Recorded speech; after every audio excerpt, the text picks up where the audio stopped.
आज आपला या सत्रातला किंवा या जो व्हिडिओ आपण बनवतोय, ज्या प्रकल्प कोरोनामुळं हा जो प्रकल्प उभारला आहे, त्या प्रकल्पाचा या विषयाचा हा शेवटचा व्हिडिओ आपण सादर करतोय.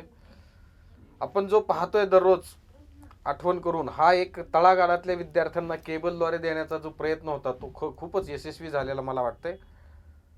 या सगळं आयोगाचं आयोजन करणं, या सगळ्या गोष्टी सादर करणं, याचं श्रेय सगळं या आपल्या या प्रसारमाध्यमांना जातं आहे. आणि यासाठी सर्वांनी ज्यांनी ज्यांनी कष्ट घेतलेत त्यांना मी या व्हिडिओद्वारे आभार मानतो आणि शेवटचा व्हिडिओ सुरू करतो. तर आजच्या या पाठामध्ये आपण स्वाध्याय घेणार आहोत. काय होतं, कधी कधी तुम्ही पेपर पाहता, पेपरला शब्दकोडे असतं बघा, त्याने खूप ज्ञान वाढतं. ते शब्दकोडा कधी शाळेत शिकवलं जात नव्हतं आम्हाला.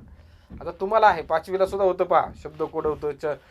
9 ग्रह किंवा ग्रहांची नावं ओळखा कोड्यातली, त्याला गोल करा, हे असं आपल्याला होतं. आता 6वीला आपल्याला कोड आहे पहा. तर हे कोड कसं सोडवायचं, काय करायचं, हा स्वाध्यायाद्वारे आपल्याला सांगायचा प्रयत्न केलाय. आपण पहिल्यांदा पाहिलं, या धड्यातल्या सगळ्या गोष्टी आपण पाहतोय थोड्या थोड्या हळूहळू. पहिल्यांदा पाहिलं आपण, मौर्य साम्राज्य कुणी निर्माण केलं. आणि मौर्य साम्राज्य निर्माण केल्यानंतर ते मौर्य साम्राज्यातले राजे कोण? चंद्रगुप्त मौर्य, मग सम्राट अशोक आहे ना, त्याच्या वडील बिंदुसार, हे सगळे मौर्य राज्य किंवा राज्यकर्ते किंवा मौर्य सम्राट. ह्या मौर्य सम्राटामुळं भारतात खूप मोठं साम्राज्य एका छत्राखाली आलं होतं. जवळजवळ कंधार पासून तर आपल्या ओरिसापर्यंत किंवा बंगालपर्यंत म्हटलं तरी चालते, आणि वरती काश्मीर पासून ते आपल्या नर्मदा नदीपर्यंत, म्हणजे वाकाटकपर्यंत सुद्धा आपल्याला तसं म्हटलं तरी वावगं ठरणार. अशा प्रकारचं हे साम्राज्य मौर्य साम्राज्य म्हणून निर्माण झालं होतं किंवा त्यांनी पसरवलं होतं, राज्य विस्तार केला होता. पण त्यानंतर काय झालं, त्यानंतर मौर्य साम्राज्याला उतरती कळा लागली आणि वेगवेगळी छोटी छोटी राज्य तयार झाली. आणि वेगवेगळी छोटी छोटी राज्य तयार झाली, ती राज्य कोणती हे आपण पाहिलं. हे शुंग घराणं पाहिलं, इंडो ग्रीक राजे पाहिले, वायव्येकडे असलेले, त्यांनी आपापले स्वतःचे राज्य तयार केले आणि स्वतः राज्यकर्ते झाले. त्यानंतर गुप्त घराणं पाहिलं आपण, वर्धन घराणं पाहिलं आहे ना, हर्षवर्धन. वाकाटकचे पाहिले, वाकाटक म्हणतो आपण, गुप्त घराणे पाहिले. आता गुप्त घराण्यातले तुम्हाला माहिती आहे, ते थोडंसं मिस्टेक होण्याची शक्यता असते, तुमचं वय लहान आहे. आणि त्यामुळं काय होतं, चंद्रगुप्त मौर्य की म्हणलं की लगेच मौर्य साम्राज्य येतं. पण चंद्रगुप्त मौर्याने मौर्य साम्राज्याची स्थापना केली, पण गुप्त घराण्याची श्रीगुप्त याने स्थापना केली, हे आपल्याला लक्षात येत नाही. ते काय होतं, थोडंसं मिसअंडरस्टँडिंग होतं. त्यामुळं गुप्त घराणं एकदम वेगळा अभ्यास करायचा आणि मौर्य घराणं वेगळा अभ्यास करायचा. अशा प्रकारचे अभ्यास करत असताना आपण आपल्या डोक्यातच अशा कल्पना आणि कप्पे करून ठेवायचे, आणि त्या कप्प्यानुसार आपण काय करतो, वेगवेगळ्या भागात आपण काय करत असतो, विभागणी करत असतो. आणि ते कप्पे विभागणी ते अभ्यास केलं की आपल्याला बरोबर सगळ्या गोष्टी व्यवस्थित सेट करता येतात. आलं लक्षात? या सगळ्या गोष्टी आपण एकत्रितपणे करायच्या नाही. अभ्यास करताना आपण काय करतो, मिक्स करतो, तसं करायचं नाही, एकत्रित करायचं. मिक्स केलं की काय होतं, मिक्स केलं, वेगवेगळं एका बाजूला ठेवायचं, हे वेगळा विषय ह्या वेगळा विषय, असं केलं की आपल्याला सगळा अभ्यास व्यवस्थित करता येतो.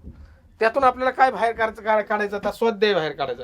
म्हणजे आपण ज्या वेळेस अभ्यास करतो त्यावेळेस टप्प्याटप्प्याने करतो. तुम्हाला मी सांगितलं, राजा अभ्यासायचा, तो कसा स्थापन झाला, कसा गादीवर आला, त्यांनी साम्राज्य विस्तार कसा केला, आणि समाज उपयोगी काम कसं केलं, आणि युद्ध कोणाकोणाबरोबर केलं, हे सगळे आपण टप्प्याटप्प्याने पाहिजे. तसं आपल्याला स्वाध्याय सुद्धा आपल्याला टप्प्याटप्प्याने पाहिजे. आपण पहिल्यापासून स्वाध्याय बघूयात. स्वाध्यायाचा काय होतं, स्वाध्याय करत असताना आपण पुस्तक असणं गरजेचं आहे. तुम्ही काय करता, स्वाध्याय असताना की गाईड बघतो.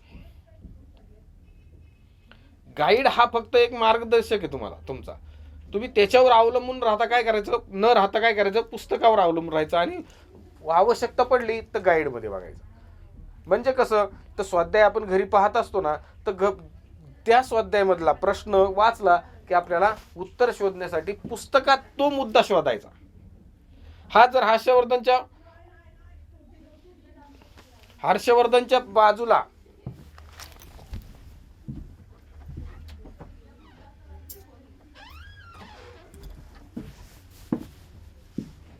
आपण जर हर्षवर्धनचा प्रश्न असेल, ह्या हर्षवर्धन राजाचा प्रश्न असेल, तर आपण ते हर्षवर्धन राजा पुन्हा एकदा वाचायचं. छोटा पॅरेग्राफ असतो, छोटा वाचायचा, परत रिव्हिजन होते, है ना. म्हणजे हे एक प्रकार असतो स्वाध्याय करण्याचा. आणि तुम्हाला हळूहळू ती सवय लागली की तुम्हाला गाईड परत उपयोगी पडणारच नाही कधी. कारण जे प्रश्न पुस्तकात आहेत ते पुस्तकातल्या धड्यात असलंच पाहिजे उत्तर त्याचं. त्याच्यामुळे वेगळं उत्तर लिहिलं आणि तुम्ही तुमच्या भाषेत उत्तर लिहायला सुरुवात करा. मी सांगतोय, मी शिक्षक आहे आणि मी त्याच गोष्टीने सांगतोय. आणि त्याच पद्धतीने तुमची उत्तर आली पाहिजे असं काही बंधन नसते. ते तुमच्या भाषेत आलं तरी त्याला उत्तरच म्हणावं, ते खरंच असतंय. म्हणजे भाषा बदलली तरी चालते, पण उत्तराचा आशय बदलला पाहिजे नाही. त्यामुळे आपण काय करायचं, आपल्या भाषेत ही सगळ्या गोष्टी सादर करण्याचा प्रयत्न आत्तापासून करा. तुमच्या या 6वी इयत्तेपासून काय करायचं, आपण उत्तर लेखनाची भाषा ही आपली जर वापरली तर खूप मुद्दे आपल्याला स्पष्टीकरणासाठी देता येतील. काय होतं, कधी कधी भाषेची अडचण असते, आपल्याला ते स्पष्ट मांडता येत नाही पुस्तकी भाषेत. त्यामुळे आपल्या भाषेत मांडायचं झालं तर आपल्या भाषेच्या मांडणीचा प्रयत्न करायचा. हळूहळू मांडणीचा प्रयत्न केला की व्यवस्थित मांडणीचे शब्द सुद्धा आपल्याला सापडतील. कारण ते शब्द आपण कुठं ना कुठं ऐकले असतात आणि ते आपल्याबरोबर स्मरणात राहतात आणि त्यावेळी प्रगट होतात. त्यामुळे ती माहिती आपल्याला प्रगट करता येते. आता पहिल्यांदा आपण पाहूयात स्वाध्यायामध्ये काय स्वाध्याय, भारतात सोन्याची नाणी पाडण्याची सुरुवात कोणते करणारे राजे.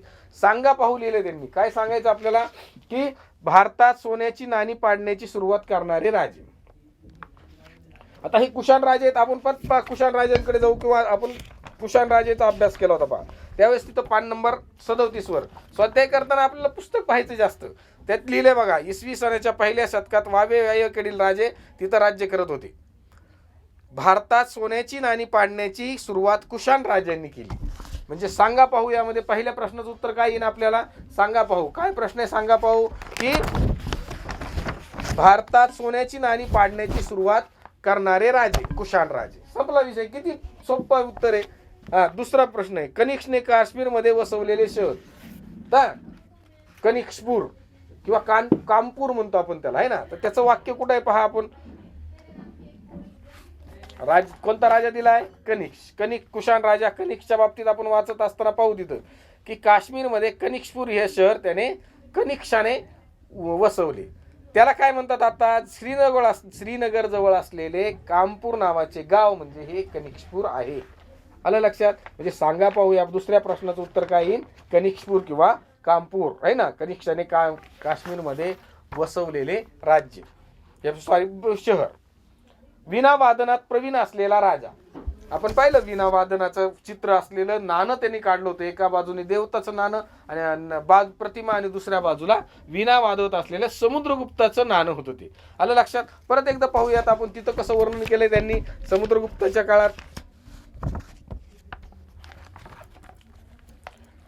समुद्रगुप्त वीणा वादनात प्रवीण होता. समुद्रगुप्ताने विविध प्रकारच्या प्रतिमा असलेली नाणी काढली होती.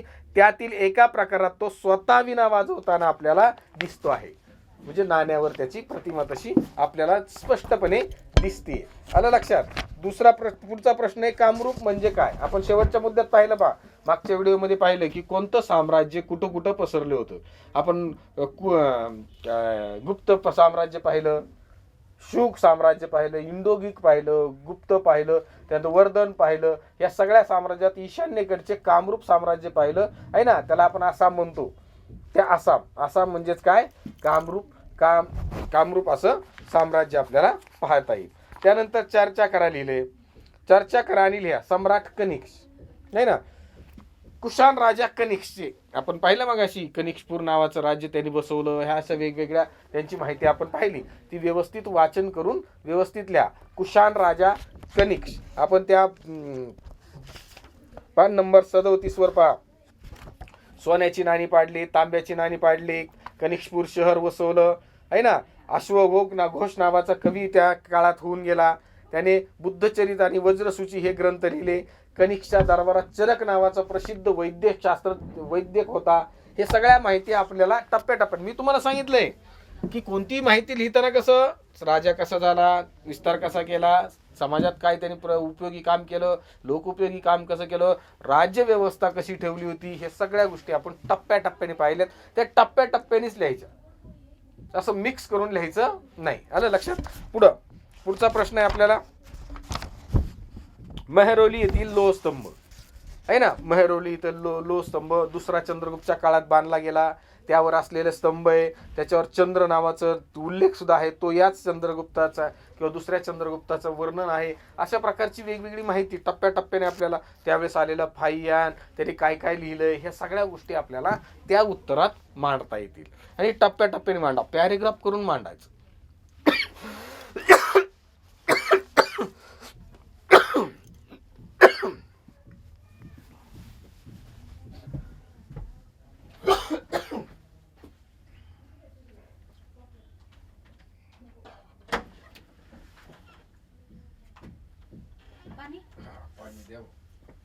हॉटेलमुळे सगळा कार्यक्रम झाला आज.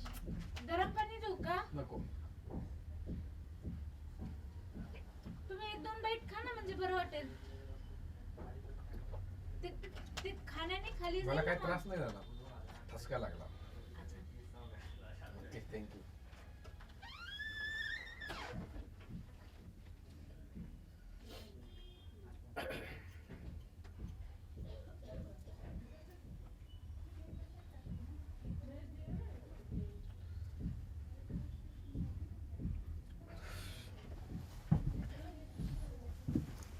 ही अशा प्रकारची आपण स्वाध्याय मालिका सोडवत आहोत. या स्वाध्याय सोडवत असताना आपल्याला पुढील पाठात पुढील प्रश्न आहे. पाचवा प्रश्न आहे, गुप्त घराणे आणि वर्धन घराण्यांच्या तुलनात्मक तक्ता पुढील मुद्द्याच्या आधारे तयार करा. तर हा इतका सोपा जाणार तुम्हाला की मी तुम्हाला सांगितलं पहा. इथं प्रश्न काय आहे, मुद्दे दिलेत त्यांनी. मुद्दा कोणता दिलाय? संस्थापक. गुप्त घराणे आणि वर्धन घराणे. संस्थापक कोण आहे? दोन्ही. एका बाजूला संस्थापक, गुप्त घराण्याचा संस्थापक, वर्धन घराण्याचा संस्थापक. पुढे दिलंय त्यांनी राज्य विस्तार कसा केला, गुप्त घराण्याने राज्य विस्तार कसा केला, वर्धन घराण्याने राज्य विस्तार कसा. हे टप्प्याटप्प्याने सांगितलं मी तुम्हाला. त्यानंतर त्यांनी गुप्त घराण्याने काय कार्य केलं आणि वर्धन घराण्याने काय कार्य केलं, या सगळ्या गोष्टी आपल्याला त्यावेळेस पाहायला मिळाल्या. आणि मी तुम्हाला टप्प्याटप्प्याने सांगितल्या. सगळ्या टप्प्याटप्प्याने सांगितल्यामुळे काय झालं, तुम्हाला ह्या प्रश्नाचं उत्तर इतकं सोयीस्कर लिहिता येईल की सहज तुम्ही बोलता बोलता त्या प्रश्नाचं उत्तर तुम्ही सांगणार. आता त्यानंतरचा प्रश्न आहे, पुढील शब्दकोडे सोडवा. तर हे शब्दकोडे सोडवताना आपल्याला थोडीशी अडचण येणार आहे की त्यांनी शब्द दिलेत. पहा काय शब्द दिलेत. पहिला उभे शब्द दिले आणि दुसरा आडवे शब्द दिले आणि त्यांनी क्रमांक दिलाय 2, 3, 5, 7, 8. परत आडवे शब्द दिलेत 1, 4, 6, 9, 10, 11. 1, 2, 3, 4, 5, 6, 7, 8, 9 आणि 10 आणि 11 अशा प्रकारचे शब्द आपल्याला या मोकळ्या जागेत भरायचे आहेत. कसे भरायचे? उभे शब्द भरायचे आपल्याला. उभे शब्द पहिला एक शब्द पहिला आकडा पहा कसा. इथं पहिला आकडा आडवा आहे. आलं लक्षात? पहिला आकडा आडवा आहे याचा अर्थ पहिला आकडा आपल्याला आडवा घ्यावा लागेल, म्हणजे आपल्याला शब्दकोडे सुरुवात करता येईल. आडवे आकडे पहिले कोणते? टिंब याने गुप्ताचे साम्राज्य वायव्येकडे वाढवले. आता वायव्येकडे वाढवणाऱ्या गुप्त साम्राज्यातला हा साम्राज्य किंवा सम्राट दुसरा चंद्रगुप्त आहे. पाहिजे काय आपल्याला 5 नंबर 38 वरी पाहता येईल. दुसरा चंद्रगुप्ताचे साम्राज्य याने वायव्येकडे वाढवले, म्हणजे दुसरा चंद्रगुप्त. पहिल्या आडव्या शब्दाचं उत्तर काय आहे? दुसरा. बघा, दुसरा चंद्रगुप्त म्हणजे आपला बरोबर शब्द आला. याचा अर्थ कसं समजायचा आपण की आपले सगळे शब्द त्यांच्या रिकाम्या जागेत बसले. आता दुसरा उभा शब्द इथं स आलाय ना आपला. स पासून काय शब्द तयार होतोय? दुसरा उभा. आता दुसरा उभा पाहूयात आपण काय केलंय त्यांनी. दुसरा उभा शब्द दिलाय त्यांनी. 5 शब्द आहेत. पाहते त्यांनी स्टार्ट केले. तिथं किती शब्दाचे? 5 शब्द. इथं 5 आहेत का बघा. 1, 2, 3, 4, 5. बरोबर आहे.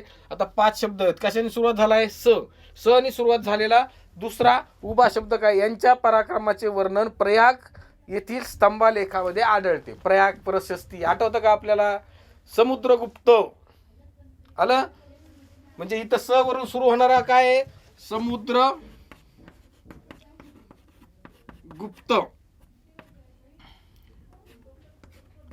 समुद्रगुप्त हे त्याचं नाव. आता 6वा आडवा करताना पहा. इथं बघा 6 वर इथं गु आलंय. हा शब्द गु आलाय ना मधला. मग 6वा आडवा शब्द सोडून बघूयात आपण. 6वा आडवा शब्द काय? गुप्त घराण्याच्या राजघराण्याचा संस्थापक. आठवतं आपल्याला? गुप्त घराणं चंद्रगुप्त मौर्य यांनी मौर्य साम्राज्य स्थापन केलं आणि गुप्त घराणं हे श्रीगुप्त यांनी स्थापन केलेले. कुणी? श्रीगुप्त. म्हणजे आलं की इथं 6वा आडवा शब्द कोणता झाला? श्रीगुप्त.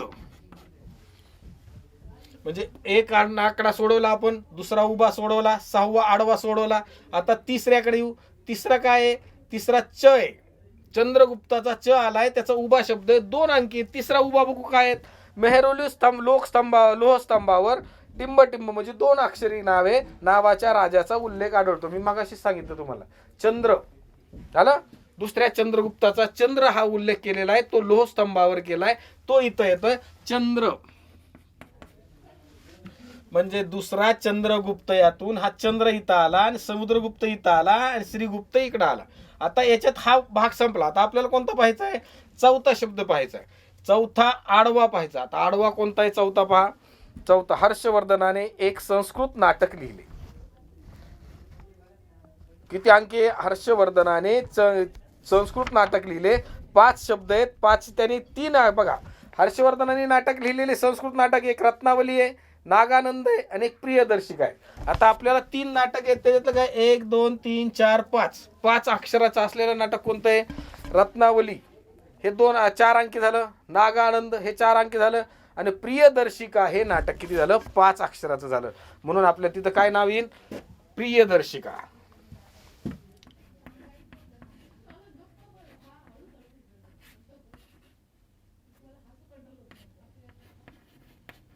प्रियदर्शिका. आता 5वा इथं आला, तिथं का आलं? तर 5वा उभा पाहूयात. काय आपण? 5वा उभा शब्द आहे पुष्यवर्म याने टिंब टिंब म्हणजे 4 अक्षरे असलेल्या शब्दाचे राज्य स्थापन केले. पुष्यवर्म. आसाम मध्ये कोणतं राज्य स्थापन केलं तर पुष्यवर्माने? कामरूप. आलं का लक्षात? इथं क आलं ना, का कामरूप आला हा शब्द. म्हणजे पहिला अक्षर काय? दुसरा चंद्रगुप्त, हा चंद्र, समुद्रगुप्त आला, श्रीगुप्त आला, प्रियदर्शिका आला आणि कामरूप आला. म्हणजे यांनी आकडे दिले, त्या आकड्यानुसार उभा आणि आडवा शब्द आपल्याला तिथं लिहायचा आहे. त्यांनी तसं उल्लेख केलाय की किती अक्षरी आहेत ते बघ. किती अक्षर बघायचे, अधिक अक्षर बघायचे आणि आपण विचार करायचा. दुसरा शब्द आता कुठला आला? 8वा उभा बघायचा आपल्याला. 8वा उभा शब्द कोणता आहे? इंडो ग्रीक राजामधील प्रसिद्ध राजा मिनॅडर. आता हा मिनॅडर किंवा मिलिंद आपण म्हणतो त्याला, आहे ना, तर इथं मिनॅडर लिहूयात. आपण पाहूयात परत एकदा, खात्री करू. इंडो ग्रीक राजात पान नंबर 37 वर पहा. इंडो ग्रीक राजामध्ये मिनॅडर हा राजा प्रसिद्ध असून, म्हणजे मिनॅडर हा राजा आहे की नाही. आता आपल्याला प्रश्नाचं उत्तर सापडलं. किती अंकी मिनॅडर? 1 2 3 4 4 अंकी मिनॅडर लिहूयात. राजा मिनॅडर.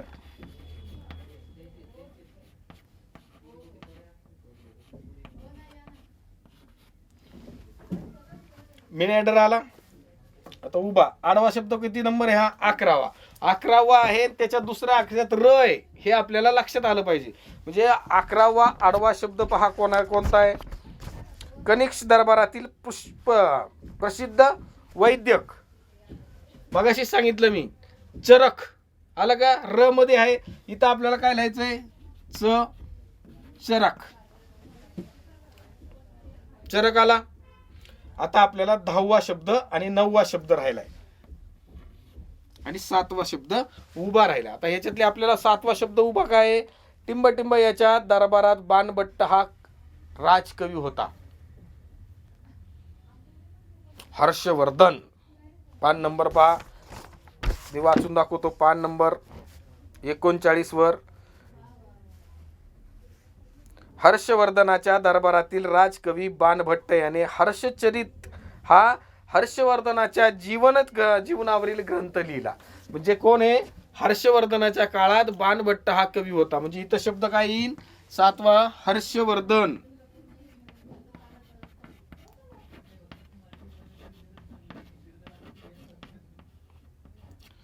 हर्षवर्धन. आता उभा शब्द आला. तर 9वा करताना तिसऱ्याला वय. 9वा आडवा बघूया आपण काय आहे? 4 अंकी शब्द. त्यांनी काय दिलंय? हिचा विवाह वाकाटक घराण्यातील दुसरा रुद्रसेन याच्याशी लावून दिला होता.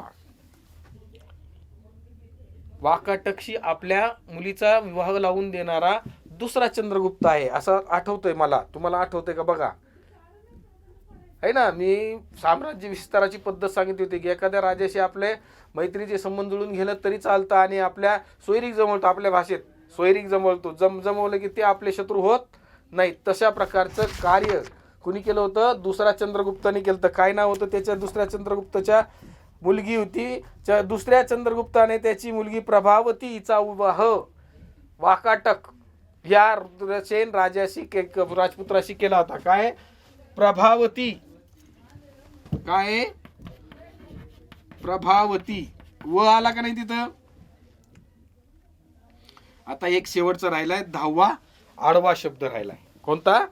10वा आडवा शब्द राहिलाय. दुसऱ्या चंद्रगुप्ताच्या काळात भारतात आलेल्या बौद्ध भिक्खू म्हणतो आपण त्याला, है ना, बौद्ध धर्माचा प्रसार करणारे किंवा अनुयायी, याला काय म्हणतो आपण? भिक्खू म्हणतो. त्या भिक्खू म्हणजे दुसऱ्या चंद्रगुप्ताच्या काळात फाहियान म्हणजे हा राजाच्या काळात आपल्याला हा आला होता. हा भिक्खू प्रवासी आपल्या दुसऱ्या चंद्रगुप्ताच्या काळात भारतात आला होता किंवा गुप्त घराण्याच्या त्यावेळेस साम्राज्यात आला होता. आणि त्यांनी भरपूर माहिती लिहून ठेवली. दुसऱ्या चंद्रगुप्ताच्या राज्यात काय काय होतं. मोठी शहरं होती, धर्मशाळा होत्या, इस्पितळं होती, मोफत वैद्यकीय सेवा होती, रस्त्याच्या कडेने झाडं होते, पानपोया होत्या, दारू कोण पेत नव्हतं, है ना. अशा प्रकारच्या बरीचशी माहिती त्या फाहियान याने भिक्खूने लिहून ठेवली. तो हा भिक्खू फाहियान. न आलं का शेवटी काय आज चाललंय आपलं? 10वा आकडा. कोणता? 10वा आडवा. दुसऱ्या चंद्रगुप्ताच्या काळात कोणता भिक्खू प्रवासी आपल्या भारतात आला होता? त्याचं काय नाव? फाहियान.